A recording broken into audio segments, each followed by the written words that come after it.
এতদিন করে ভিডিও বন্ধ ছিল? আমাদের পরীক্ষা চলছিল, পড়াশোনা চলছিল, তার জন্য আমাদের ভিডিওটা বন্ধ ছিল।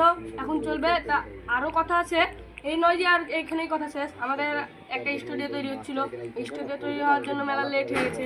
আমাদের একটা পিকনিক হয়েছিল, পিকনিককে বলা দেওয়া হয়েছে, তাও এবার আমি বলে দিলাম যে আমাদের ভিডিও বন্ধ ছিল এই কারণে পরীক্ষা ও স্টুডিও দুটাই তৈরি হচ্ছিল। আমাদের পরীক্ষা হচ্ছিল, তার জন্য আমরা পড়াশোনা নিয়ে ব্যস্ত ছিলাম, আর এদিকে আমাদের স্টুডিও নিয়ে ব্যস্ত ছিলাম।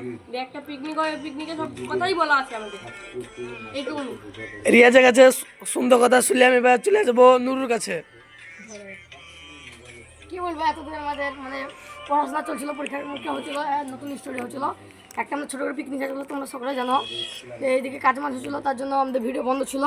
এবার দুদিন হলো ভিডিও চালু হওয়া, আমাদের নতুন ভিডিও আসবে আজকালের মধ্যে, আপনারা দেখবেন পার্চুরি করার ভিডিও। যদি ভালো লাগে like comment share and subscribe করতে ভুলবেন না। খুব সুন্দর বললো। এবার আমাদের চলে যাবো আবুলের কাছে। সে আমাদের আবুল বাপের পাঠ করে, কিছু বলো আবুল।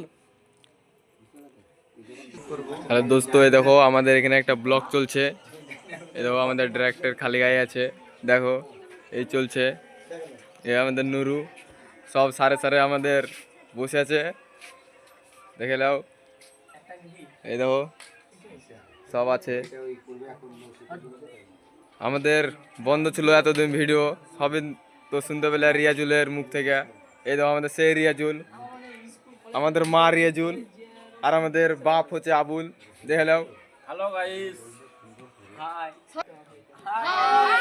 সাবস্ক্রাইব করো, সাবস্ক্রাইব। সবাই ভালো আছো তো?